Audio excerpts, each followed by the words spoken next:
It's the motherfucking player haters. Oh, yeah. Player haters.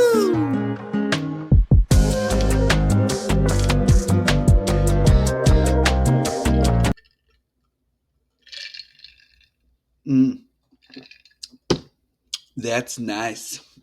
How's it going, everybody? Happy Easter belated. Now, real quick, because I was passing this joke around like hotcakes yesterday. It was 420 on Easter. What are we supposed to take into account with the fact that Jesus is risen? Okay. Whoa, language. Goodness, I think we should restart the whole dang thing. Anyways, welcome in to Obviously It's a Podcast. That's right. 420 Easter. He is risen. How high is the Most High? You know what I'm saying? All right, good job. Hope everybody's paying attention. Look here. Last week, week 2, has come, and then it is gone. And this is where we sit right now. So I will break down the top. I'll just break down everything. Myself, jump back into the number 1 spot. Yeehaw. Shane is just half a game behind me. A game behind one Shane is Jason. Jason's feeling very good about his team right now, hanging out in the top. Jesus is only a game behind Jason. And Mandalorians, welcome to the top 5. Mandalorians, just a game back from Jesus. And a game back from Mandalorians is Nick. That's how close it is. One game separates everybody from the third spot down, second spot down. So, yeah. And then a game and a half back is Rally Monkeys, slowly rising to the top. Hitman is 3.5 games back from Rally Monkeys. And 2 games back from him is Josh, way down there, ninth spot, but just a half game behind Josh is Brian. 1 game back from Brian is Ray. And swinging and missing 2 weeks in a row in the bottom, at the bottom, just a half game back from Rayford Peaches. So let's get into a little bit of what happened last week in those matchups. Look here, 10-1 was the matchup that was Ray and I. But as you start to actually look into it, this was not that dominant of a win when you start to really look at the numbers. She took over runs Sunday. She bounced back and came very close in home runs. She was only down by 6 RBIs, but we have to probably dive back into one of you guys' favorites, and that's the oops of the week. Now, usually it would fall to just one particular day, and we could look back at her roster and say, okay, it's this day or it's that day. But Dylan Moore was left on her bench on Tuesday. Now, a lot of people would say it's Dylan Moore.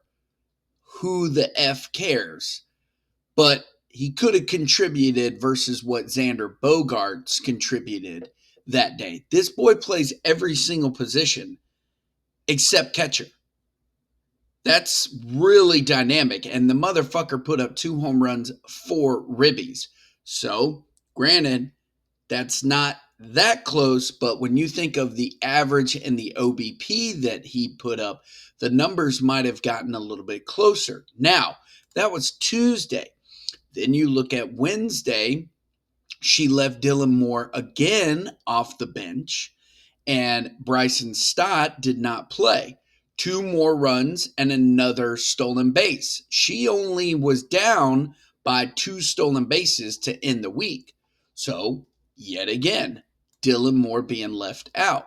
Then she had another costly game in Friday when she left James Wood. I'm sorry, it was not Friday, it was Saturday. She left James Wood on her bench, and that dude hit, I believe, a grand slam, got a run, and a home run. So, again, it pays to discover. But oddly enough, she played Dylan Moore that day, and he did not play that well. But again, it pays to discover. And it pays to discover the fact that you have the app on your phone and you go everywhere with your phone. And you should pay more attention to your roster, Ray. But she did not. And she also left out on Saturday as well a Casey Mize, I guess the only Casey that she wanted in her roster that day was this one.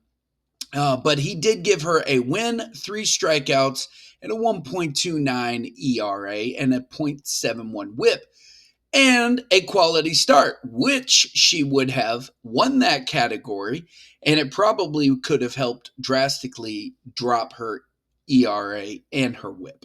I say this all to say that Ray's got a very strong team, in my opinion, especially with the fact that like she started to pick up a lot of steam over the weekend and got her really close in the batting categories.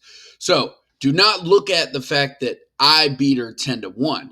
And what Shane's going to want me to mention is that, oh, by the way, all of the stats that you basically got the entire week were from players that were previously on her team to start the season.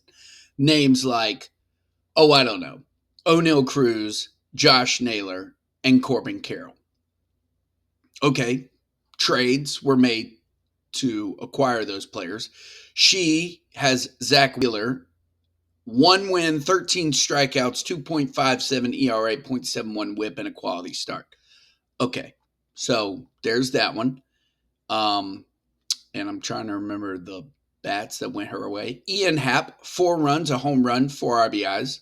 Okay, so just calm your titties there, buddy. Okay, and oddly enough, or not oddly enough, but not par for the course, is the fact that you guys didn't like. Spencer Torkelson. I'm sorry, 4 runs, 2 home runs, 10 RBIs.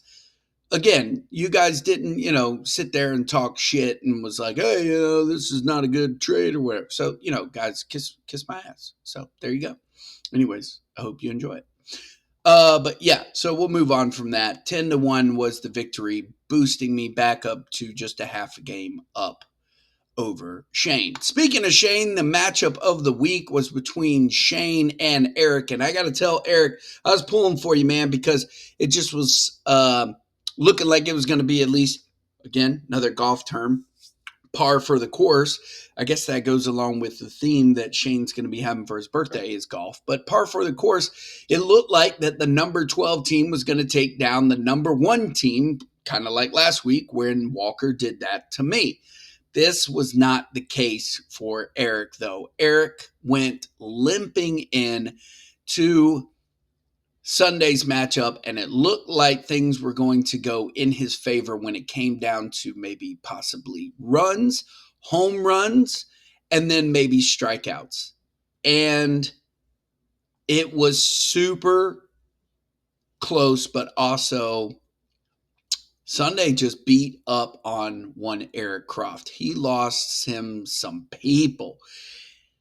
Most notably, I believe Jeffrey Springs went down, and then we all saw the Luis Arias tackle, I guess. I'm pretty sure you're not supposed to be standing on first base like that. Maybe Luis could have avoided it. I don't know. But, the boy was doing fairly well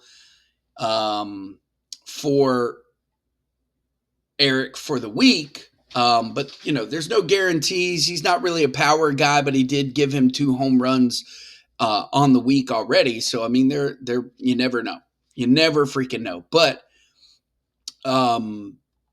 Eric definitely is in my opinion, on the struggle bus mentally when it comes to his team, feeling like they're just not all playing at the right time when they need to. But again, it's a long season. And if anything has been proven from Walker is just Walker was down at the bottom and now look where he's at. Just what was it? 2 games back, 1 game back, 1 game back from being in the top 6. So it's too early to say he's got the worst team in the league, but it is also safe to say that when you balance your team out with questionable players that already start out with injury risks and they can't last, then yeah, and then you're also very fringy and fluky in a lot of your bats. Again, I mentioned Eugenio Suarez last week. I feel like Taylor Ward is another one of those bats that just are always up and down, up and down.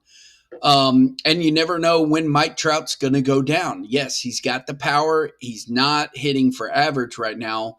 Cedric Mullins, another player. Yes, strong candidate, but he's always very fluky. So, but I want to also give props to Shane, again, doing his best to hold off Eric from winning, and he did win the matchup 6-5.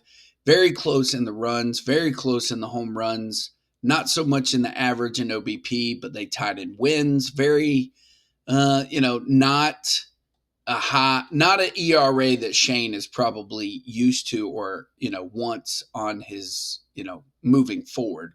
And not a lot of strikeouts here, only 89 between the two of you guys, but 5 quality starts for Shane versus just 2 for Eric.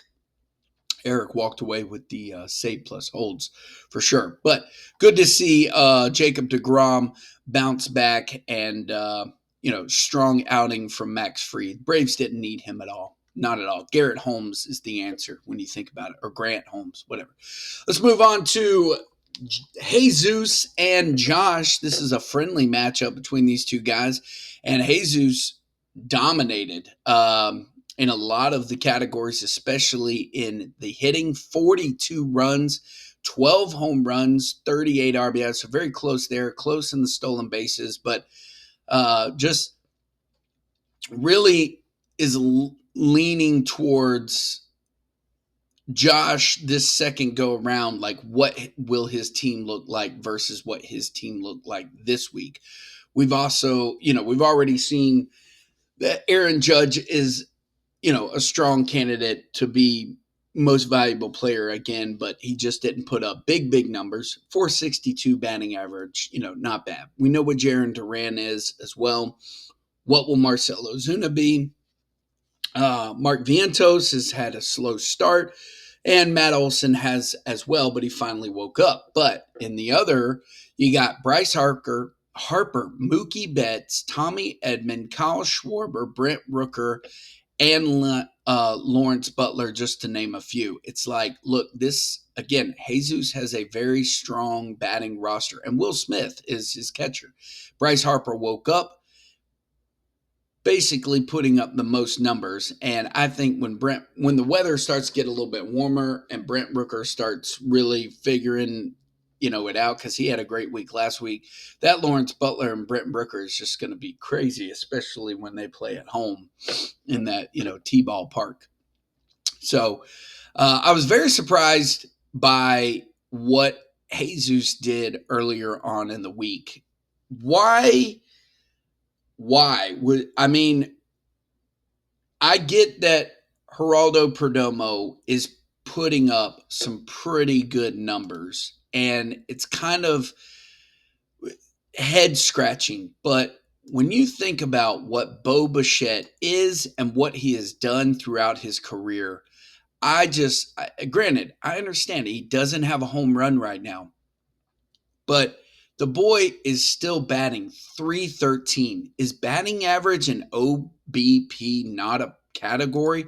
That's a shortstop that I took it upon myself to drop my catcher in order to have Bo Bichette on my roster, because I'm like, dude, that's a shortstop that I don't want sitting on waivers for any time.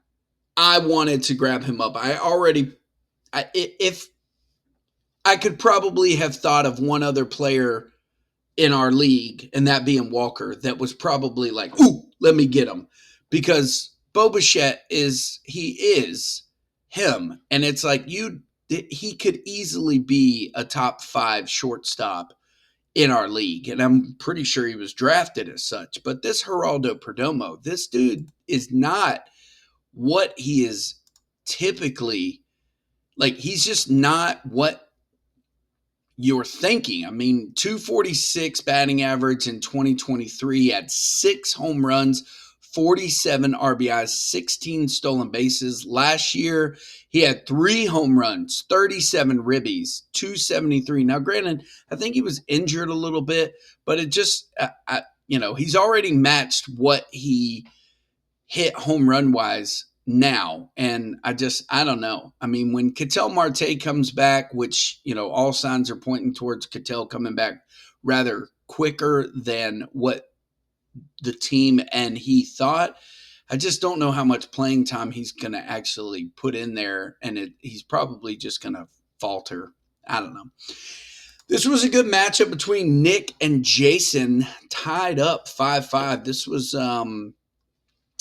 this was good. If anything, if I'm Jason, I'm looking at this and saying, okay, Nick's got a pretty solid team, top to bottom. I believe even Jason is quoted as to saying this was Nick's week.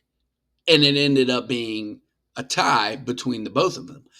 And half of the stats went to the batting for Jason, and the other pitching wise went to Nick, but these were very close in those respects.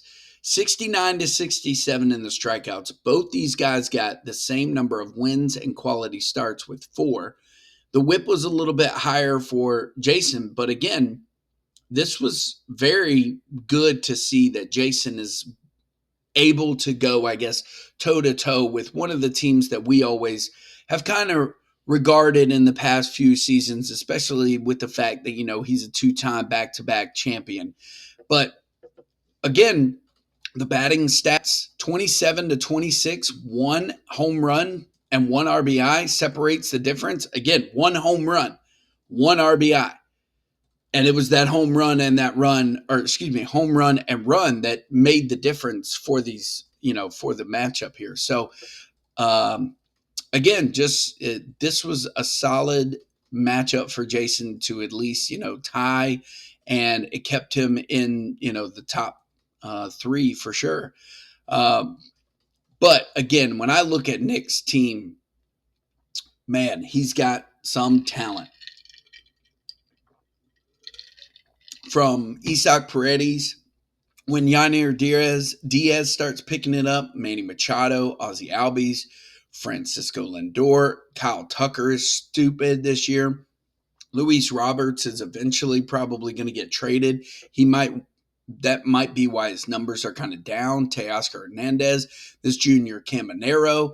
I mean, just across the board, he's got really good talent. But again, another player that was dropped in our league, Randy Arozarena. And I wanted to pick him up so fast as well, but I didn't really want to drop Lars Nootbaar. But man, you want to talk about Randy getting picked up and then just showcasing what he can do. He definitely helped Jason win the RBI category. He gave him 7 on the week and gave him a stolen base, which, I mean, he won 5-3, but, those are good, strong stats for sure.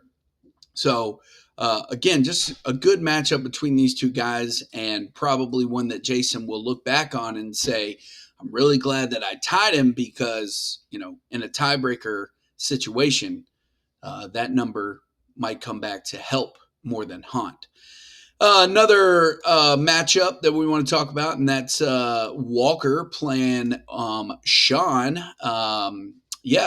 Another one where it's like a head scratcher. How does the guy with probably one of the best pitching staffs walk out of a matchup with one quality start and no wins.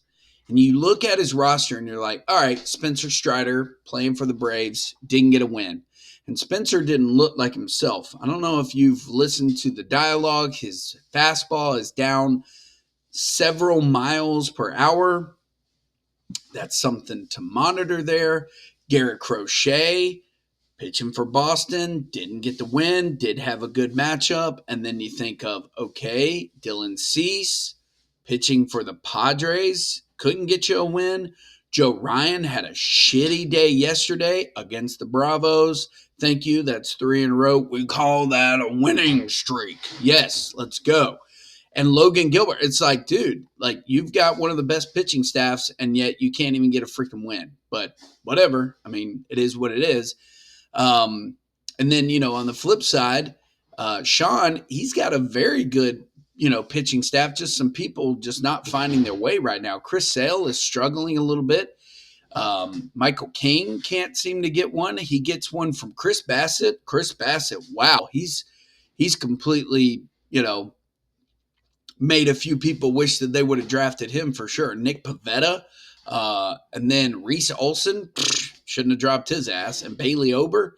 We'll see how it plays out for the rest of the season. But again, just not enough for him to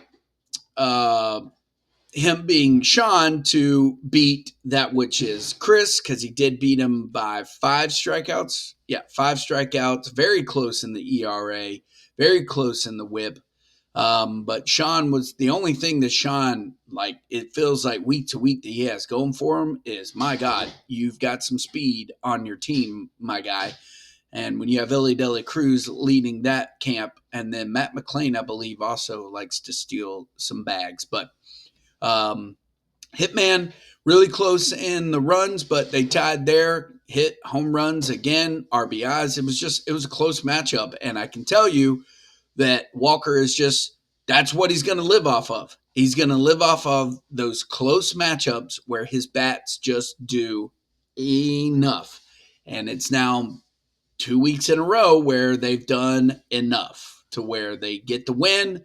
And that's all he needs is just that. Because again, when you look back on last week, he beat me 7-3, and it had very little to do with my inability to keep up with a lot of the pitching stuff. But he tied me in runs, he beat me in home runs, he beat me in RBIs, I beat him in stolen bases. I mean, this is almost like a mirror image of what I was able to take and what Sean was able to take. So it just, yeah.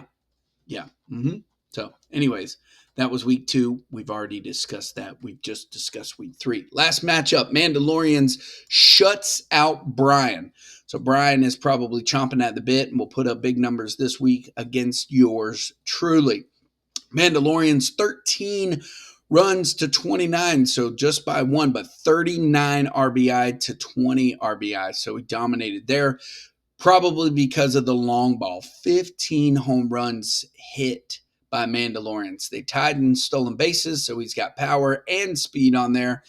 And pitching. Look at Mandalorians with pitching, man. 75 strikeouts. He had the most. He had the lowest ERA, if I remember correctly, of the week. He tied.